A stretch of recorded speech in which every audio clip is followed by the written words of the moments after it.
안녕하세요. 송은섭입니다. 기도와 응원해주신 분께 감사합니다. 본 영상 설교는 새가족교회 주일 설교 메시지입니다. 교회 성도님들과 신앙생활의 새가족을 위한 쉬운 메시지를 전합니다. 주일 설교로 예수 그리스도, 복음에 대한 메시지를 전하고 있습니다. 예수 복음 시리즈 설교는 예수님의 생애를 전하는데요. 예수님이 세상에 오심부터 그분의 삶과 죽으심, 부활까지 이야기입니다. 모두 30번의 메시지를 하는 중인데 오늘 메시지 포함해서 이제 4번의 설교가 남았습니다. 오늘은 27번째, 27번째 이야기입니다. 오늘 주일 메시지 하나님의 말씀은 누가복음 21장 1절에서 4절까지며 설교 제목은 과부의 1,000원을 받으시다입니다. 오늘 설교에 대한 궁금함과 기대감을 가지고 메시지로 함께 들어가 보겠습니다. 먼저 성경을 같이 읽어볼까요? 누가복음 21장 4절 새번역 성경으로 읽어보겠습니다. 저 사람들은 다 넉넉한 가운데서 자기들의 헌금을 넣었지만 이 과부는 구차한 가운데서 가지고 있는 생활비 전부를 털어 넣었다. 헌금에 관한 이야기죠. 헌금 설교가 좀 어렵다고 하는데요. 정말 어려운 마음으로 설교를 준비했습니다. 코로나가 한참일 때 2020년 3월 16일 한 백발의 할머니가 울산 남부경찰서로 찾아왔다고 합니다. 어느 할머니가 기부를 많이 했다고 하는데요. 할머니 오른손에 들고 있던 검은 봉지를 경찰관에게 전달하고는 황급히 자리를 떠났다고 합니다. 검은 봉지 안에는 마스크 39장과 현금이 100만 원 있었다고 하는데요. 짧은 편지가 들어있었는데 그 내용이 이런 겁니다. 저는 신정 3동 기초수급자 70대 노점 상인입니다. 대구의 어려운 분들에게 작은 힘이나마 보탬이 되고자 이 성금을 보냅니다. 대구 분들 힘냈으면 합니다. 라는 글이 적혀 있었습니다. 할머니가 마스크와 현금을 기부한 시기는 대구 지역의 코로나 확진자가 급격하게 늘어나던 때였습니다. 코로나 때문에 큰 두려움을 느낀 사람들은 마스크를 구입하려고 애를 썼고 마스크 가격이 많이 올랐고 또 구하기도 어려웠습니다. 이런 시기에 노점상을 운영하시는 할머니가 마스크랑 현금 100만 원을 기부한 것이죠. 대기업 또 유명한 연예인들이 많은 기부금을 낸 거에 비하면 적은 금액이었지만 할머니의 형편을 고려하면 이 할머니의 기부와 그 마음이 작은 것은 아니었습니다. 이 할머니의 기부를 보면서 많은 사람들이 감동을 받았죠. 기부는 수치로 환산할 수 없는 금액보다 마음이 더 중요하다는 것을 보여주는 사건이었습니다.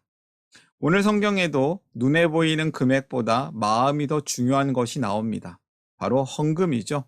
하나님은 우리가 어떤 마음으로 하나님께 헌금하는지 그 마음을 중요하게 보십니다. 성경에 등장하는 한 가난한 여인을 통해서 하나님이 기뻐하시는 헌금이 무엇인지 오늘 한번 같이 살펴보기를 원합니다. 오늘 이야기를 위해서 좀 앞의 이야기를 알 필요가 있는데요. 누가복음 20장 후반부에는 예수님께서 이러한 이야기를 하고 계셨어요. 45절부터 47절까지 읽어보겠습니다. 모든 백성이 듣고 있는 가운데 예수께서는 자기 제자들에게 말씀하셨다. 율법학자들을 조심하여라. 그들은 예복을 입고 다니기를 원하고 장터에서 인사받는 것과 회당에서 높은 자리와 잔치에서 윗자리를 좋아한다. 그들은 과부들의 가산을 삼키고 남에게 보이려고 길게 기도한다. 그들은 더 엄한 심판을 받을 것이다. 예수님이 지난주에 성전을 정결하게 하신 후에 서기관들과 대제사장들이 예수님께 나와 여러 가지 일들을 가지고 논쟁을 벌이고 있었습니다. 예수님은 율법에 대해 잘 알지만 하나님을 향한 올바른 마음을 갖지 못했던 이 사람들을, 이 율법학자들, 제사장들을 보시면서 예수님의 제자들에게 말씀하셨죠. 그들은 긴 옷을 입고 다니는 것을 원하고 시장에서 인사받는 것을 좋아한다. 회당 높은 자리, 잔치 윗자리를 좋아한다. 그 사람들을 멀리해라. 예수님은 제자들에게 종교 지도자들의 외식, 겉만 번지르한 것, 그러한 행동들을 금지하라고 경고하셨습니다. 실제 속마음은 그렇지 않은데 겉보기에는 보기 좋게 행동하는 겁니다. 예수님 당시의 종교 지도자들은 일부 종교 지도자들은 삶이 거룩하지 않았지만 거룩한 척을 했습니다. 긴 옷을 입고 다녔습니다. 사람들이 많이 모인 자리에 인사를 받고 싶어하고 높은 자리에 앉으며 대접받기는 좋아했지만 가난하고 어려운 사람들을 돕기는커녕 오히려 그 돈들을 과부의 재산을 빼앗아서 자기 부를 축적하기도 했다는 것이죠. 하나님을 향한 온전한 마음이 없으면서도 겉으로는 길게 기도하는 모습도 갖추고 있었습니다. 하나님은 이러한 모습을 싫어하시죠. 예수님은 이것을 지적하셨습니다. 마음도 없고 실제의 삶이 이 모습과는 전혀 다르게 그럴듯하게 보이려는 외식을 하나님은 기뻐하지 않으십니다. 예수님은 이러한 모습을 지적하면서 이러한 사람들에게 심판이 있을 거라고 말씀하셨습니다. 이 일이 있고 나서 사람들이 성전에서 헌금하는 모습을 보시는 예수님의 이야기가 오늘의 이야기입니다. 오늘의 이야기가 시작되는 상황을 잘 아셨죠? 이 가운데 오늘 메시지로 함께 더욱 들어가 보기를 원합니다. 오늘 설교를 위해서 3가지 질문을 드렸습니다. 이해하기 쉬운 질문이며 답도 쉽습니다. 이 메시지를 듣는 분들에게 성경 이야기를 잘 이해할 수 있는 도움이 되는 질문이 되었으면 합니다. 한 가지씩 보면서 이야기해 볼까요? 첫 번째 질문입니다. 예수님은 어떤 사람들이 헌금하는 것을 보셨는가? 2종류의 사람이 있었습니다. 1절과 2절을 같이 읽어볼까요? 예수께서 눈을 들어 부자들이 헌금궤에 헌금 넣는 것을 보시고 또 어떤 가난한 과부가 거기에 렙돈 2닙을 넣는 것을 보셨다. 예수님은 부자들이 헌금궤에 헌금 넣는 것과 또 어떤 가난한 과부가 렙돈 2입을 헌금 넣는 것을 보셨습니다. 예수님은 사실 이 주간이 이 세상에서 마지막으로 보내는 주간이었습니다. 성전에서 많은 시간을 보내고 계시는데요. 성전에서 가르치시고 복음을 선포하시고 종교 지도자들과 좀 언쟁을 하면서도 되게 중요한 말씀을 많이 가르치셨죠. 성전에 계시던 어느 날 예수님은 눈을 들어서 사람들이 성전의 헌금함, 연복에 헌금을 넣는 것을 지켜보십니다. 예수님은 이 여인들의 뜰이라고 불리는 성전 지역에 계셨다고 합니다. 성전 헌금계가 그곳이나 또는 그 인접한 통로에 있었을 거라고 추측을 해봅니다. 이 지역에는 7개의 헌금함이 있었다고 하는데요. 예배자들은 이곳에 성전세를 맡길 수도 있었고 자발적이고 즐거운 마음으로 하나님께 예물을 드리는 제사로 그 제사 이름이 낙헌제인데요. 낙헌제의 예물을 모으기도 했습니다. 때는 6월절이라서 많은 사람들이 성전에 와서 헌금을 드리고 있었습니다. 예수님께서는 이러한 모습을 보고 계셨습니다. 헌금 넣는 것을 보시다. 예수님 다 보고 계시죠? 예수님은 부자들의 헌금도 보셨고 가난한 자의 한 여인의 헌금도 보셨습니다. 이 모습이 어땠을까요? 큰 성장, 아주 멋지고 웅장한 성전에서 멋진 옷을 입은 부자들이 헌금하는 모습이 지나갔습니다. 그리고 잠시 후에 이 멋진 헌금함 앞에서 초라한 옷차림의 한 여인이 나타납니다. 예수님은 그녀를 보시고 가난한 과부라고 말씀하셨습니다. 당시 사회에서 남편이 없는 여성은 혼자 살기에도 너무 힘들었고 경제적으로 가난했습니다. 옷차림만 봐도 그녀의 상황을 알 수 있었습니다. 그런데 이 가난한 과부는 자신이 가지고 온 돈을 헌금을 합니다. 그 과부는 렙돈 2닙을 헌금했다고 합니다.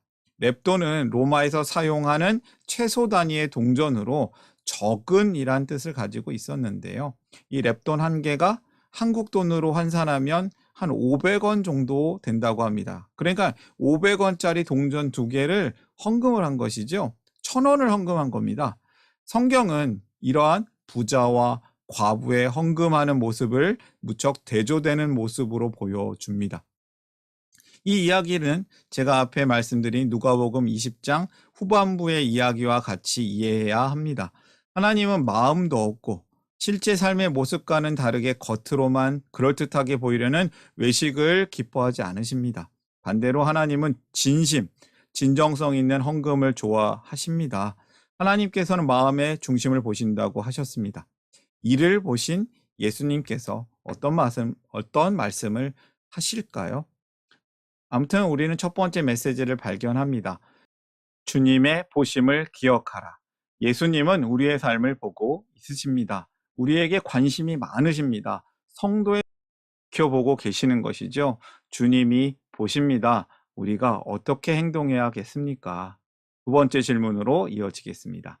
두 번째 질문, 예수님은 누가 헌금을 많이 넣었다고 하셨는가? 3절 말씀을 읽어볼까요? 그래서 예수께서는 말씀하셨다. 내가 진정으로 너희에게 말한다. 이 가난한 과부가 누구보다도 더 많이 넣었다. 예수님은 이 가난한 과부가 누구보다도 더 많이 넣었다고 하십니다. 겨우 1,000원을 헌금했는데요. 겨우 1,000원인데요. 동전 2개뿐인데요. 가장 많이 낸 헌금자. 예수님은 이렇게 말씀하시죠. 이 가난한 과부가 누구보다도 더 많이 넣었다. 이상한 이야기 아닐까요? 주님의 기준이 다르다는 거예요. 부자들이 헌금한 큰 액수에 비하면 과부의 헌금은 적은 편이었습니다. 그런데 예수님은 이렇게 말씀하시죠. 이 가난한 과부가 누구보다도 더 많이 넣었다. 예수님이 과부의 헌금을 이렇게 높이 칭찬하신 이유는 무엇입니까? 예수님은 부자, 돈 많은 사람 싫어하시고 가난한 사람은 무조건 좋아하시기 때문에요? 아니요. 그 기준이 아닙니다. 주님의 기준은 세상 기준과는 다릅니다.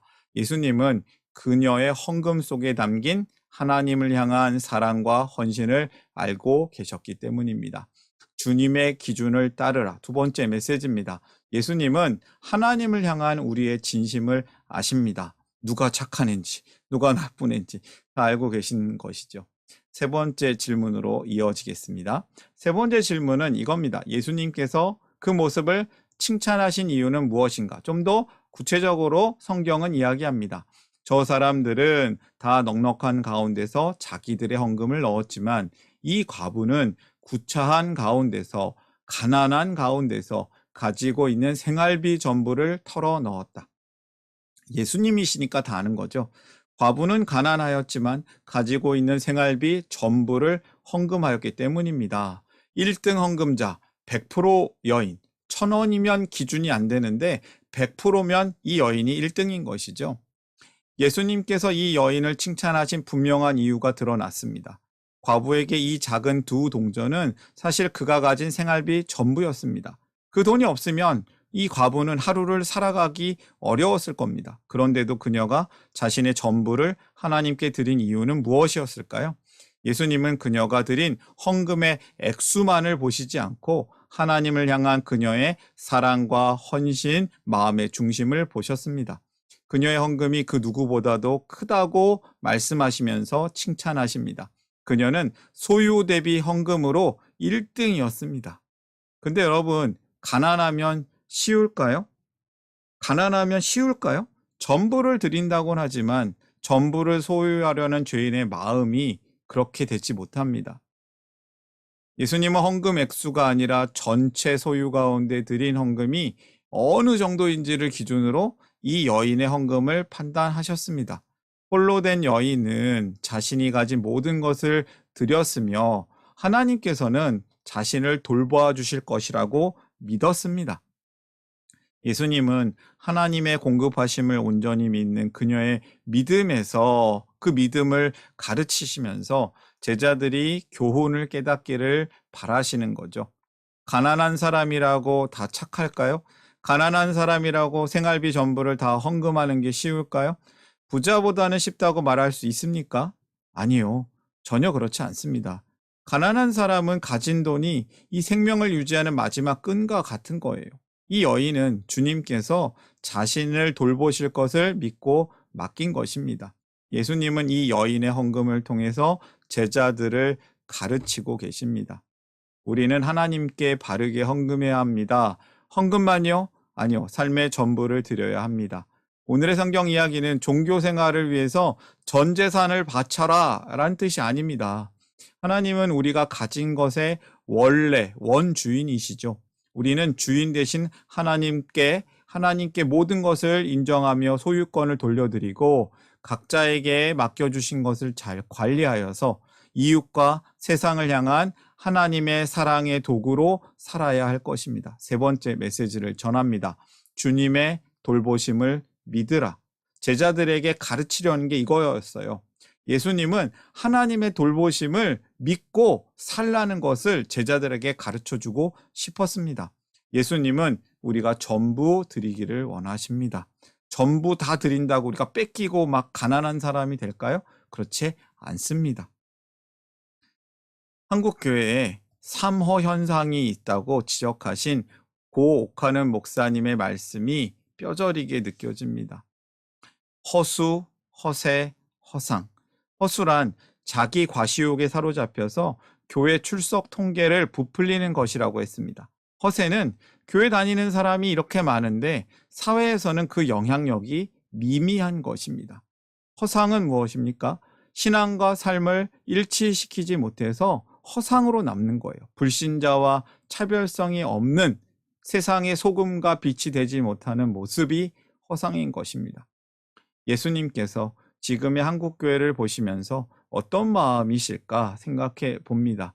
우리는 이러한 겉으로만 잘 살려고 잘 보이는 외식하는 사람들이 아니라 예수님께 칭찬받는 오늘 이 말씀에 홀로 된 이 과부처럼 전부를 드리며 살아야겠습니다. 오늘의 메시지를 정리하겠습니다. 주님의 보심을 기억하라. 예수님은 우리의 삶을 보고 있으십니다. 두 번째, 주님의 기준을 따르라.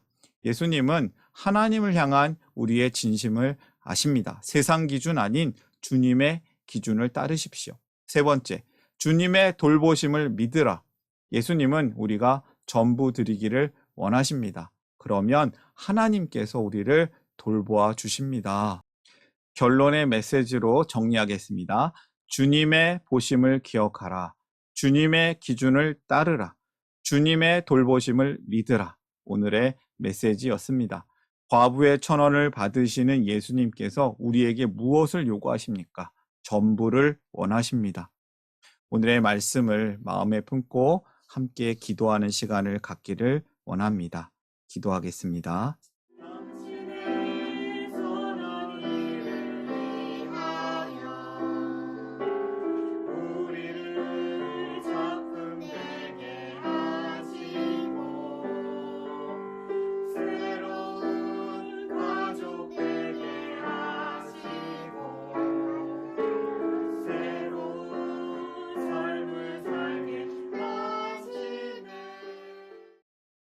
세상 모든 것의 주인 되신 하나님 아버지, 나의 주인 되신 하나님 아버지, 하나님 앞에서 회개하길 원합니다.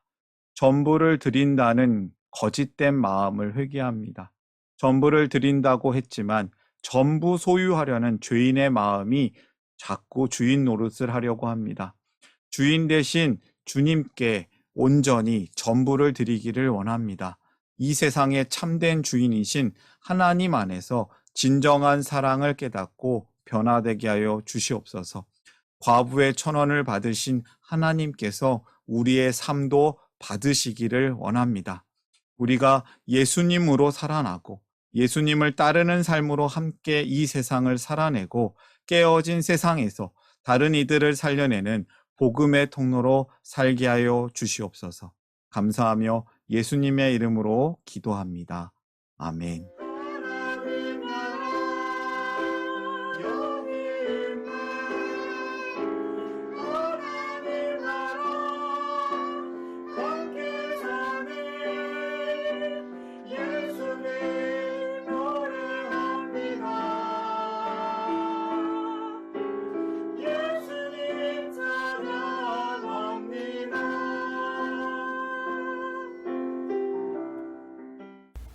샬롬, 송은섭입니다. 저를 통해 또는 누군가의 추천과 우연한 기회로 이 메시지를 보게 되신 분들께 감사합니다.